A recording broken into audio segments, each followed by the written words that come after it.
Mabuhay! Ayan!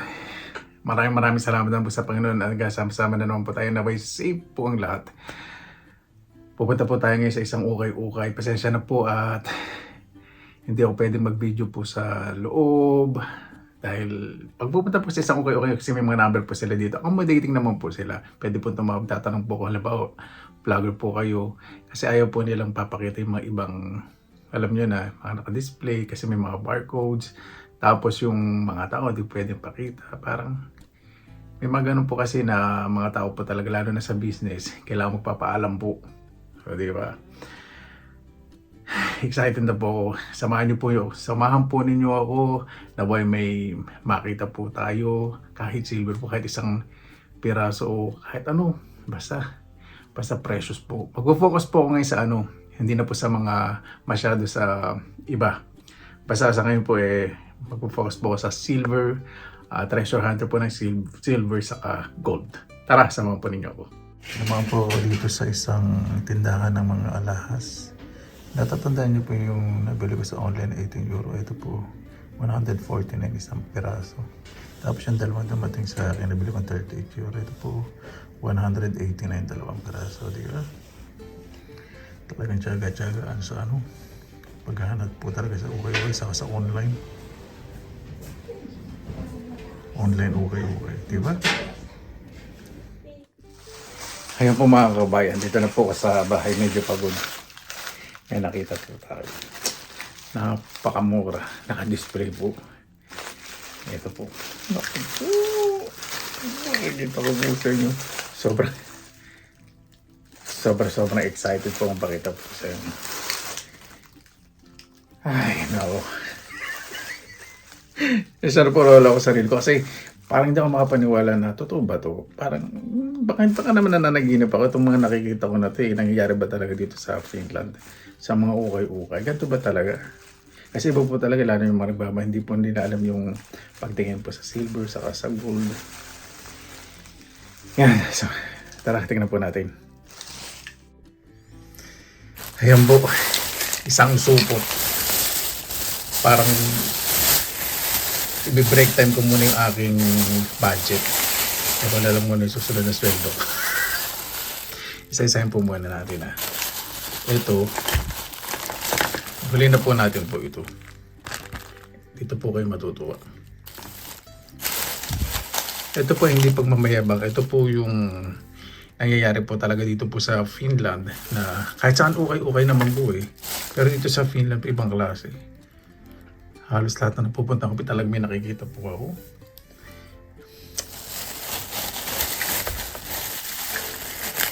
Ito po yung mga presyo. Sinasama ko po yung mga price. Kasi halimbawa kung hindi po ako mag-uwi muna ng mga jewelry sa Pilipinas. Ito yung mga resibo. Uuwi ako sa Pilipinas. At yung mga price tag. Ayan. Yan, 5 euro. 5 euro. Yan. Takbo po muna yung ito. Grabe po mga kabayan. Kwintas po yan, may pendant. Imagine po ninyo. At saka na po yan, merong 925 na sterling mark. Pinagluloko ko lang kayo, puro peke naman yan. May nag-comment po kasi gano'n, yun na lang siya. Pag yun napakawain, may mga tao po talaga na hindi po masaya sa ibang tao. Yan. Yan, nasa ilalim po yung sterling. Dali. Ayan po. Hindi po siya print, talagang engrave 925. Saka napacheck ko na po ito. Pag may nabibili po akong mga silver maaga, tapo ko sa Ponce, pinacheck ko na. Both.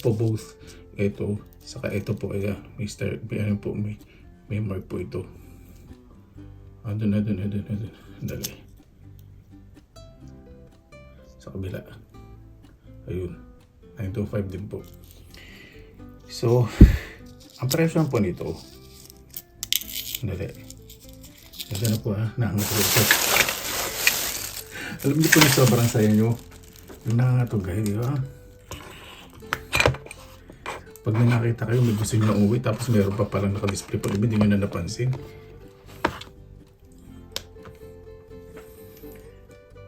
Sobrang nakatugpo ngayon kasi sobrang jackpot po talaga. Ito, timbangin po natin. Pare-pares daw po ng timbang eh. Aba, 299, 298. 299. Palagyan na natin 3 grams. Pero ang benta po nito, pag alahas po. Ano po, nagpuli pa. Tingnan mo ni. Isa ko muna. Yan, ayusin ko po muna. Sobrang excited ko kasi talaga chinek ko na po. Umupo muna ako dun sa binili ko sa Okay. Baka upuan naman po dun eh. Bago umalis ko talagang, kasi nasulat lang sa mark, silver. Sa, ano pa to, price tag, silver. Siyempre, chinek ko po. Ito, mabibenta ko po to ng 15 to 20 euro. 5 euro po ang isang bili ko. Di ba? Imagine yung pumili nyo. Tsaka ba, 3 grams. Imagine yung pumili nyo. Di ba? Bigat na din po yan. Sa 5 euro. Tapos may design pa. Yung likod pala nalagay ko. Yun. Letter. Yung mga letter. Ibang letter ito eh. Ito letter Y.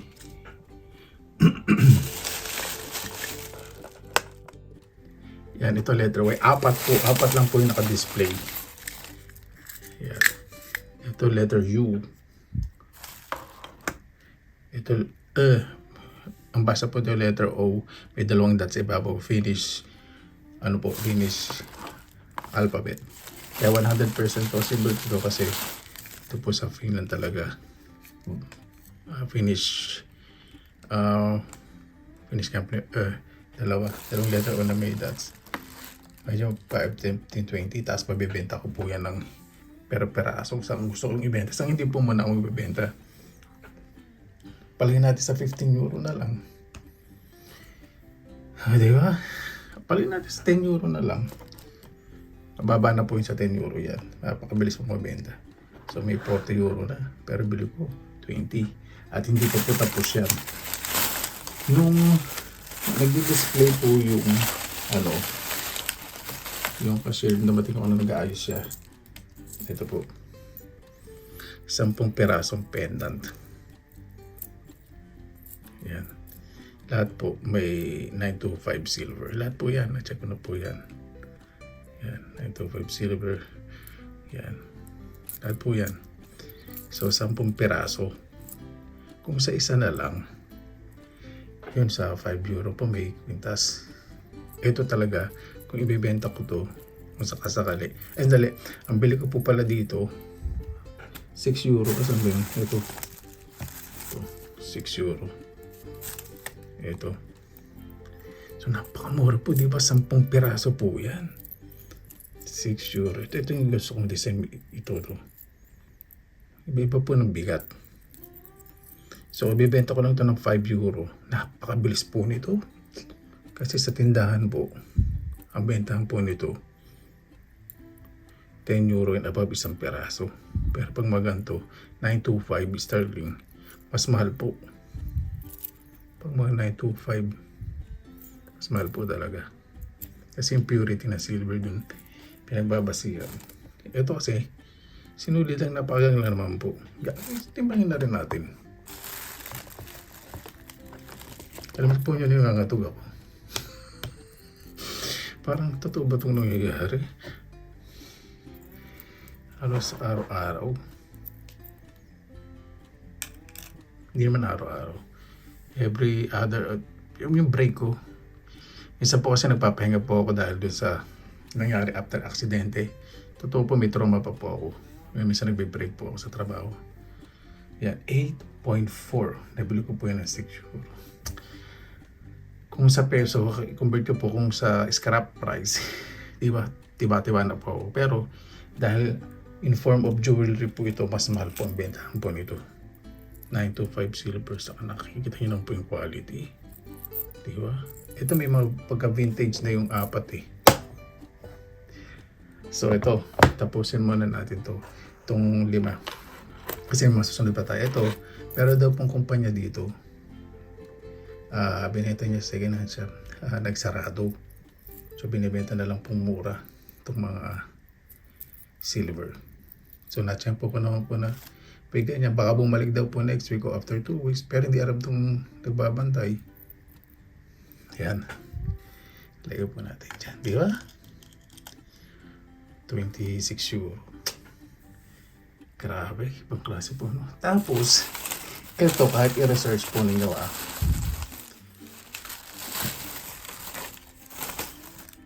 ito, magkano ba nabili ito? Dali lang po. Hindi ko po muna pakikita. Hinanap ko po yung resibo. Ay, mali pala. Dali. Ay, sorry po. Ito po pala, 5 euro din po pala yun. Ito, 5 euro. Ito pala yung 6 euro. Sorry. Ito, 6 euro. Ito. Kahit i-research po ninyo, ito po, gold po yan. Wala lang pong mark. Ito gold, itong nakadikit na to. Pero ito, hindi ko alam pong gold. Basta ito po, 100%, 14K po yan. Tapos ito, jade. Tapos, nabili ko po 6 euro. Ito, gold plated. Pero ang ganda ng pagka-gold. Patitingin ko rin po ito. Kasi, pag minsan mayroon pong mga galing sa abroad, wala po siyang mark, pero gold. Gusto po yung quality. Totoo po yun. Meron po talagang mga ginto na galing sa ibang bansa, sa ibang lugar. Minsan wala siyang stamp. Ito po, bakit nangyayari po yun? Kasi umiiwas po yun sa tax. So kung walang marking po yung mga ginto po nila, pag binenta po nila sa isang bansa, doon na po nila lalagyan ng mark. Pero hindi po lahat nalalagyan ng mark. Patingin ko po ito kung yung kung gold plated, okay, maganda pa rin. Pero itong pendant, itong nakadikit, 14K po yan. Kahit i-research nyo po ito, wala po talaga itong marking. Medyo old na to eh. Sensya na po, medyo hinihil ako at nakangatog po sa sobrang saya. Diba? Pero hindi ko po na-scan to ng maayos. Baka may makita akong stamp o marking. Whew. Ayan, sa mga kabayan po natin uwi ng Pilipinas, yung mga resibo tabi po ninyo pag uwi ng Pilipinas. I-declare po ninyo may alahas kayo para iwas tax po kayo. Kasi mamaya lalaki mga alahas tapos na sa bag ninyo. Kasi binaksulat naman sa form Kung hindi kayo nakapag-fill up ng e-travel pass, may bibigay sa inyong papel sa immigration po yun. Yung alahas ba, yes o no, yes nyo lang naman po. O di ba, para hindi na kayo ma-question. Mas maganda mag-e-travel pass na po kayo para wala na po masyadong question. At least nakatigli. Ito po. Ito pinabalot ko na po sa kanya agad nung binili ko. Gugulat po kayo sa presyo. Tingnan ko po muna. Ito po muna ito sa imo ko Saan na ba? All together.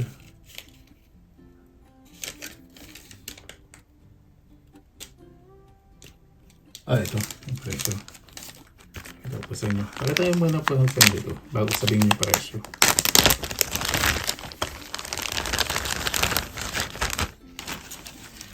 Dito natawa po ako. Kanina nangatog ako. Kaya napasugod. Ito po isang dahilan. Ay, dali. Hindi mo na pakita yung price tag. Secret nga pala. Mamaya pakita. Ngayon pala, ito pala yung resibo niya. Ito, dalawa.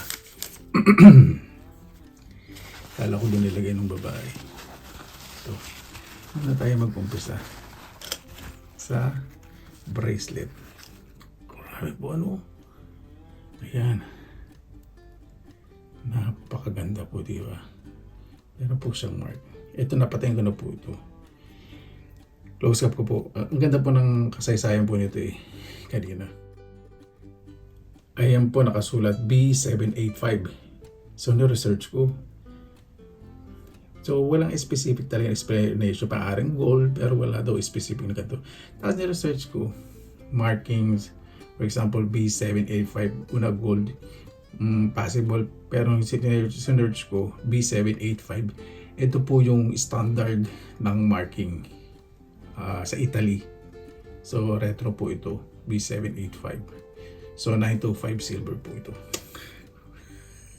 Nung nakita ko po itong number na to, sabi ko, naku, baka gold to. Pumunta po ako sa pawn shop, pinatingin ko, sabi, ay hindi, silver. Grabe. Ngayon po sasabihin sa inyo yung presyo. Timbangin po muna natin.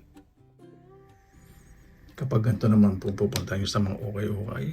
Dati mahilig po sa mga mabibiling mga paso. Wala man ngayon, hindi. Parang nanginayin ako sa 5 euro sa mga paso. Inisip ko baka may silver na tigba 5 euro. Ayan po, 9.80 grams. Pakita ko na po yung presyo po niya. Ayan po ay 15 euro. Ang pili ko. Ito, mabibenta po ito ng, mabibenta po ito isang peraso sa ganyan. 30 to 50 euro. Bili ko po 50 euro. Diba? Kaya lang pala, 925 silver po ito. So medyo mas mataas po yung value. Katawa po. Ito naman yung pangalawa. Sabihin ko po sa inyo yung kasaysayan. Ito, necklace naman. Katulad niya, sabi ko, ay, bakit kaya iba ang mark nito? Ito, 925 po. Ayun, 925 po yung mark nito. Bakit isa? Yung pala Italian design. Timbang po natin bago natin tingnan yung presyo. Ayun lang po Iingatan ko yun, baka masira Hindi naman masisira, hindi kayo magigigil. 23. Siya resibo kanina. 20 ito pala. Ang bili ko po dyan is 20 euro. Diba? Ito sa kwintas po na to. Sa 23 grams. Mabibili po yan ng 50 to 80 euros. Siguro kung i-maximize hanggang 100. Pero yung realistic 50 to 80 euro. Imagine na po ninyo, di ba? Kaya kanina po sobrang nangangatog po ako. Sobrang chapat. Dami. Ibang klase po, Ganda po, Quality. Italian design po yan. Ay, naku. Ayun po mga kabahayan, di ba? Ang focus ko po ngayon silver at gold. At medyo nagiging pro na rin po ako sa mga markings, sa hallmarks o sa stamp. Saka yung purity ng silver. So itong mga naka-silver po na bili po natin, lahat po yung 925 sketch. Kaya mataas po yung value. Ito po, gold, ito yung nakadikit. Kasi may explanation sa Google kung bakit walang marking, pero ito 100% po 14 karat po yung nakadikit. Kahit sabihin mong less than 1 gram yun, di ba? Pinto pa rin yun. Ito hindi ko po sigurado kung gold plated o lang, pero ganda tingnan. Pero papatingin ko pa rin po ito. Yan po. Mag-garden din po tayo syempre. Hinintay ko lang po. Kasi habang hindi tayo nag-garden, hindi ako nang po syempre puro mukbang. At sa susunod bago po pumunta ng second hand shop, ito ko rin po yung mga view. Pasensya na po, sobrang excited po ako. Ayun po mga kabayan. Ay, hanggang ngayon po medyo kinakabahan ako sa sobrang saya. Ganun po pala, Kasi minsan parang hindi nyo maisip. Imagine kung magkano to. Palagay na natin yung isa 5, 10, 15, 20, 25. Ito. Tapos 25 plus 25 plus 15 plus 20, 35. 25 plus 35. 60. O 60 euro yan. 66. Pala ito. Pero ang halaga po yan, itong lahat. Dali Ang halaga po niyan, may gitaro na po 200 euro. Kasi may ginto pa. Imagine po yung profit, di ba?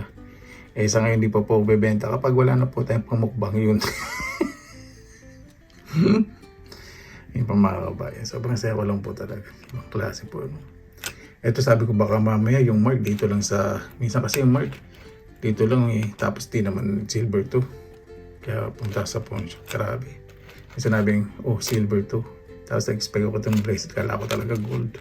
Nagkukumpit ako. Ano pa yung mabibili ko? Kung gold tsaka dito. Bibenta ko agad ng gold. Pero silver. So ipunin ko po na. Pero kung ito kung totoong gold na ito walang mark. Diba? Swerte po tayo. Paano po? Maraming salamat po sa inyong oras na ilan sa Pinilakan Lakbay. Maging masaya po tayo sa ginagawa po ng kapwa po natin. At marami pong paraan kung paano po tayo makakasurvive ngayon dahil nagtataas na po ang bilihin. Taas na po ng presyo ng krudo. Marami pong paraan na pwede natin gawin. Una po, siyempre, yung pagtatanim po sa bakuran, malaking tulong na rin po yung pang-ulam-ulam po natin, di ba? Wala pong hilig sa paghalaman. Basta isip po tayo ng pwedeng pagkakitaan ng marangal. Maraming salamat na po sa inyong oras na ilan sa Pinilakan Lakbay. Basta lagi po tayong positive vibes, good vibes. God bless. Kat po lagi magandang araw. Laban lang.